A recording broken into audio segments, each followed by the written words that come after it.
नमस्कार, मैं हूं प्रशांत द्विवेदी। संवेदन के संवाद कार्यक्रम में आपका बहुत बहुत स्वागत है। आज हमारे साथ में सीधे अयोध्या से श्री मनोज श्रीवास्तव जी जुड़ गए। हम आपको बता दें कि विश्व हिंदू परिषद के बड़े नेता भी हैं और इस समय वो अयोध्या में हैं। सर, बहुत बहुत स्वागत है आपका हमारे खास कार्यक्रम संवाद में। धन्यवाद धन्यवाद।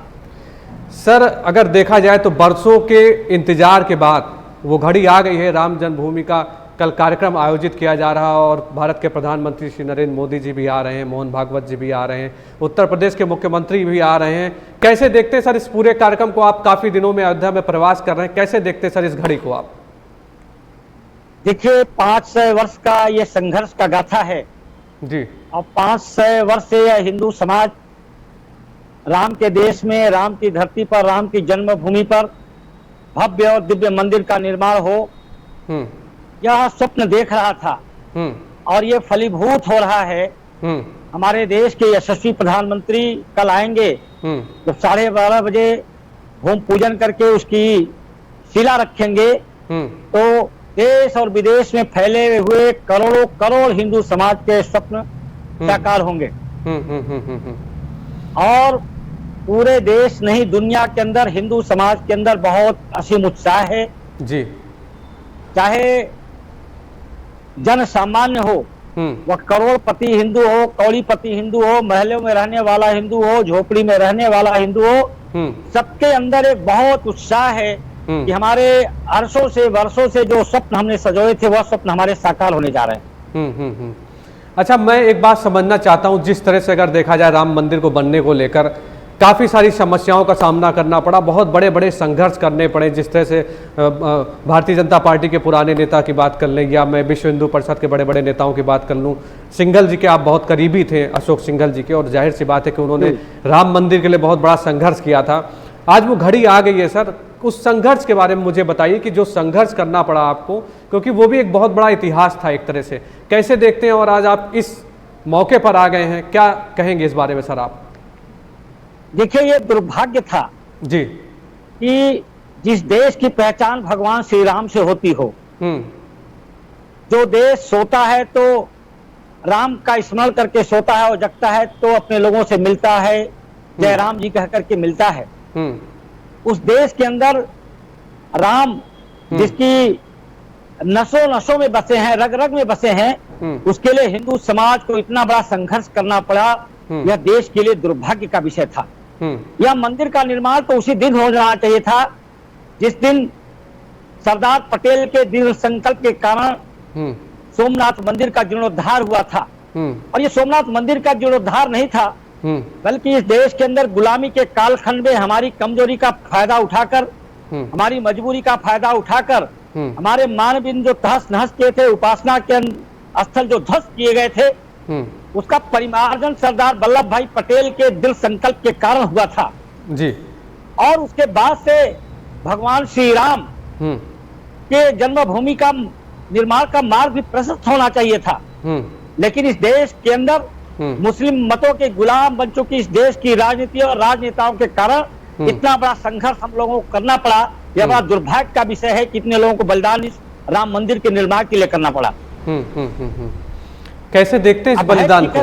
जी जी जी, हाँ बताइए बताइए। बहुत बड़ा बलिदान हुआ है, बड़ा लंबा संघर्ष रहा है। संघर्ष की गाथा सब आप जानते हैं, उसकी आज बहुत कहने की आवश्यकता नहीं है। लेकिन ये बहुत बड़ा दुर्भाग्य का विषय था कि मुस्लिम मतों के लोभ में इस देश के सेकुलर तालिबानी में कहता हूँ, जिन लोगों ने इस देश के आत्मा और परमात्मा को इस देश के लोगों से, इस देश से छीनने का प्रयास किया, यह बड़ा दुर्भाग्य का विषय था। अच्छा, मुझे बताइए कि किस तरह की, क्योंकि आप काफी दिनों से अयोध्या में प्रवास कर रहे हैं, जो मैं देख रहा हूँ पूरी अयोध्या नगरी को एकदम दीपावली की तरह सजा दिया गया, कि जैसे दीपावली का महोत्सव होता है उस तरह से सजाया गया है। आप वहां पे आपने क्या देखा, क्या लग रहा है आपको, किस तरह का आपको अनुभूति हो रही है और क्या क्या विचार आ रहे हैं आपके मन में, बताइए हमसे।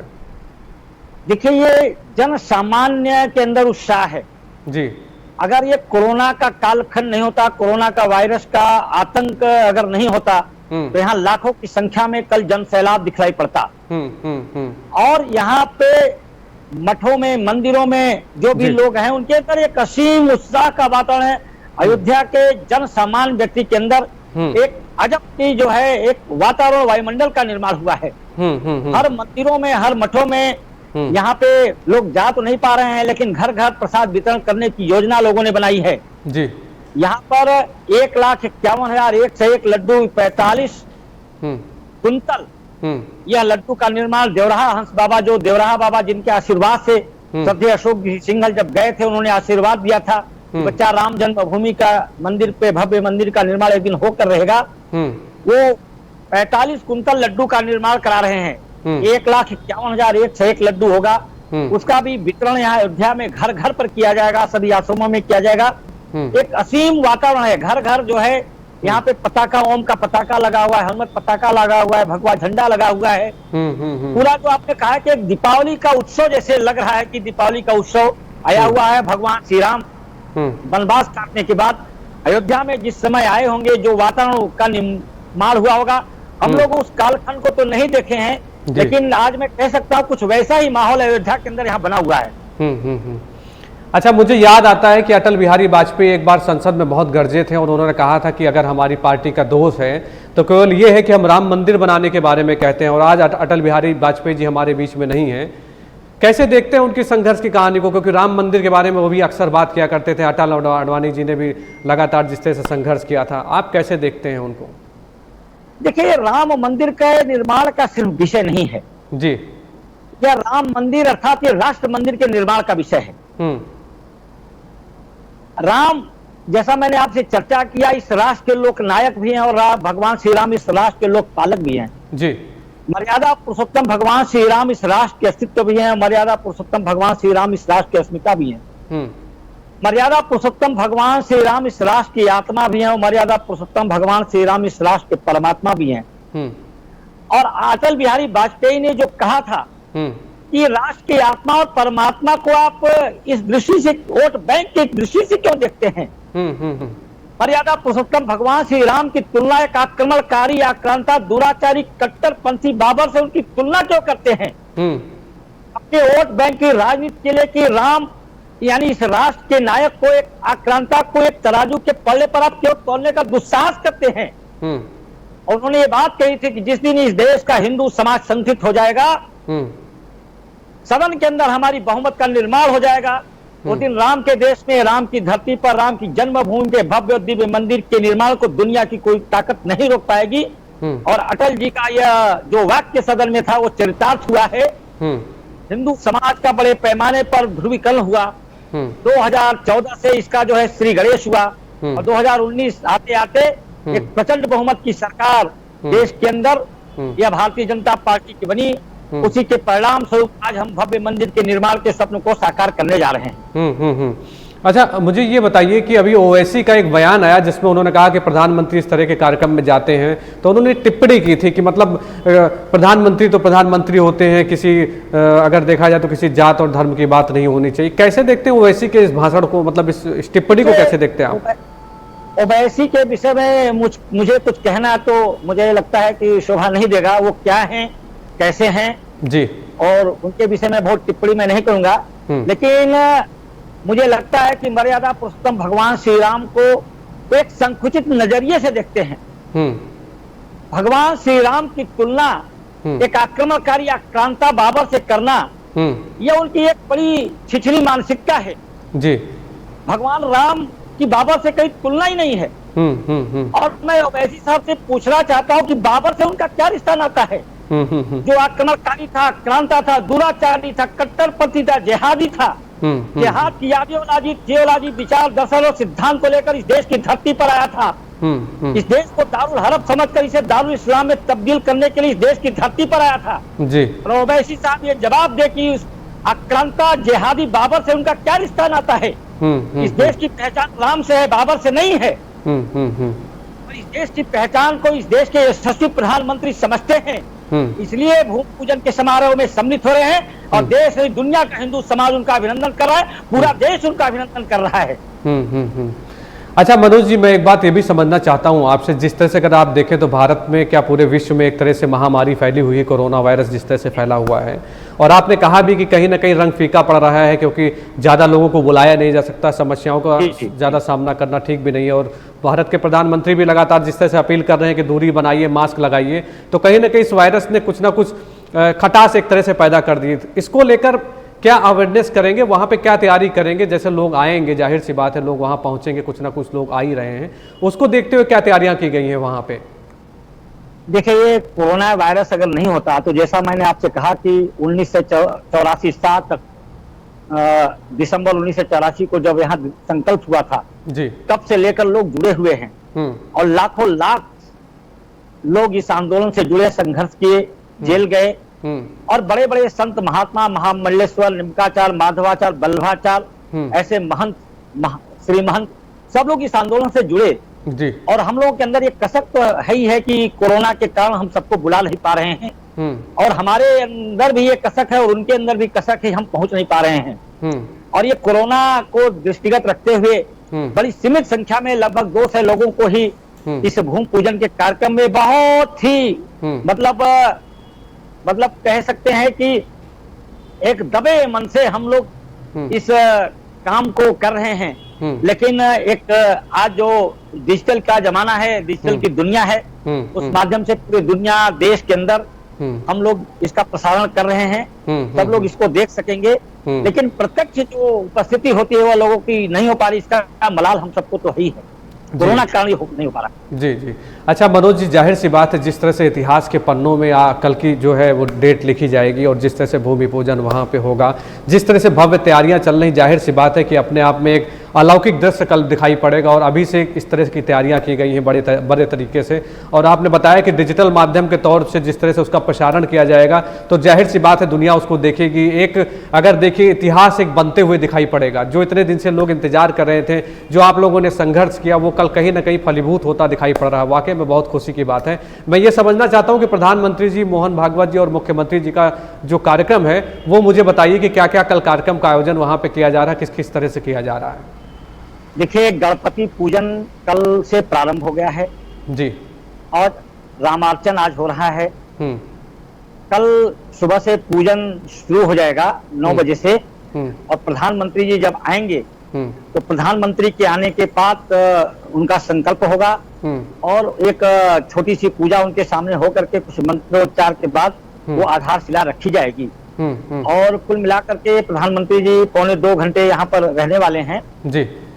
लेकिन सारी पूजा जो विधि विधान है वो पहले से उसकी तैयारी कर ली गई है और शुभ मुहूर्त में जो है वो भूमि पूजन करा करके वहाँ पे वो आधारशिला राम मंदिर के निर्माण का मार्ग प्रशस्त करेंगे और वो पूरी तैयारी हम लोगों ने यहाँ लग करके लगभग 15 दिन से वो तैयारी में सभी यहाँ पे जो प्रमुख कार्यकर्ता हैं लगे हुए हैं। हम लोग भी मिर्जापुर से आकर के यहाँ पे उसमें उन लोगों को सहयोग किए हैं जी, बहुत अच्छा है।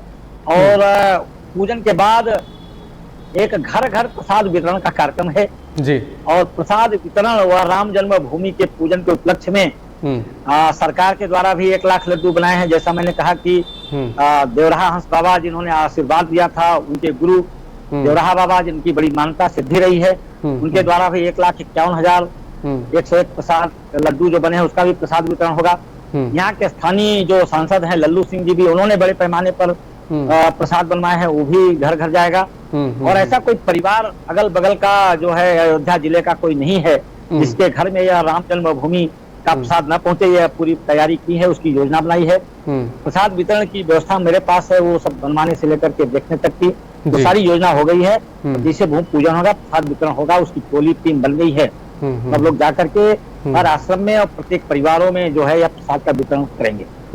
जाहिर सी बात है कि इतने साल पुराना अगर सपना पूरा हो रहा है तो बहुत सारी तैयारियां भी की गई होंगी और एक स्वर्णिम अक्षरों में बात लिखी जाएगी कि राम मंदिर के भूमि पूजन जिस तरह से कल हो रहा है वो कहीं ना कहीं ऐतिहासिक होगा। और जाहिर सी बात है जिस तरह से तैयारी की गई है वो भी कहीं ना कहीं दिखाई पड़ रही है, जो कुछ ना कुछ ये जरूर दर्शाती है कि किस तरह से उत्साह है।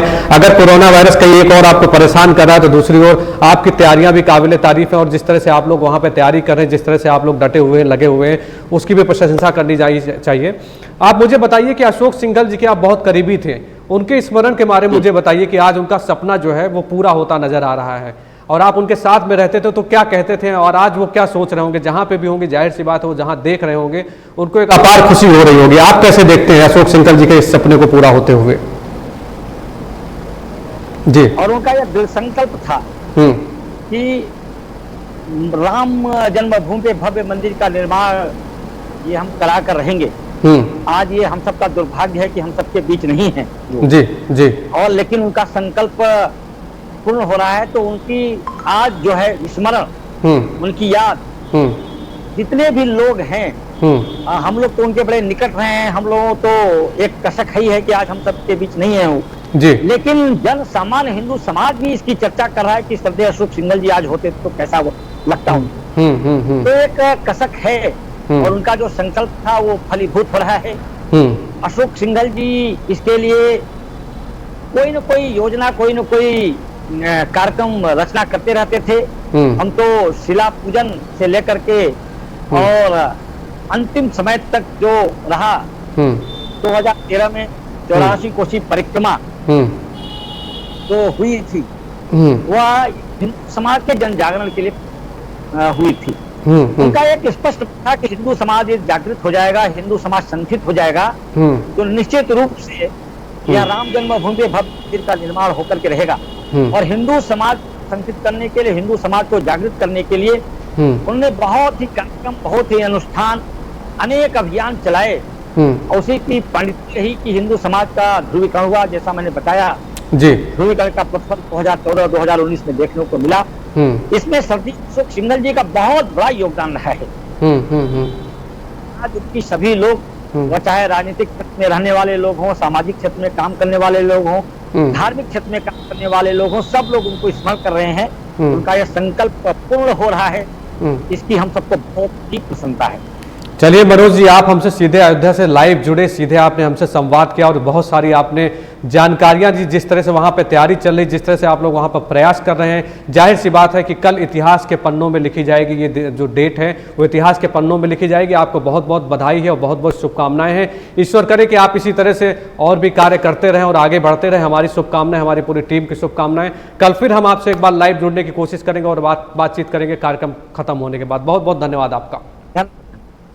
तो ये मनोज श्रीवास्तव थे जो सीधे अयोध्या से हमारे साथ में लाइव जुड़े थे। उन्होंने बताया कि किस तरह से राम मंदिर के पूजन की तैयारी चल रही है, किस तरह से वहां आयोजन किया जा रहा है। हम आपको पल पल का अपडेट दे रहेंगे और संवाद कार्यक्रम के माध्यम से हम अभी आगे भी बातचीत करते रहेंगे। तब तक अपना ध्यान रखिए, अपना ख्याल रखिए। जाहिर सी बात है, कोरोना वायरस एक ऐसा वायरस है जिसकी कोई वैक्सीन नहीं बनी है, तो आप अपनी सुरक्षा को देखते हुए मास्क लगाइए, बाजारों में कम जाइए, दूरी बनाइए और आप अपना ध्यान रखिए, घर वालों का ध्यान रखिए। और जाहिर सी बात है कि आपको सावधानी बरतने की आवश्यकता है। 7 न्यूज चैनल आपसे अपील करता है कि कोरोना वायरस से आप सावधान रहिए और जो भी भारत सरकार उत्तर प्रदेश की गाइडलाइन है उनको फॉलो करिए। अपना ध्यान रखिए, सुरक्षित रहिए। फिर होगी मुलाकात। नमस्कार।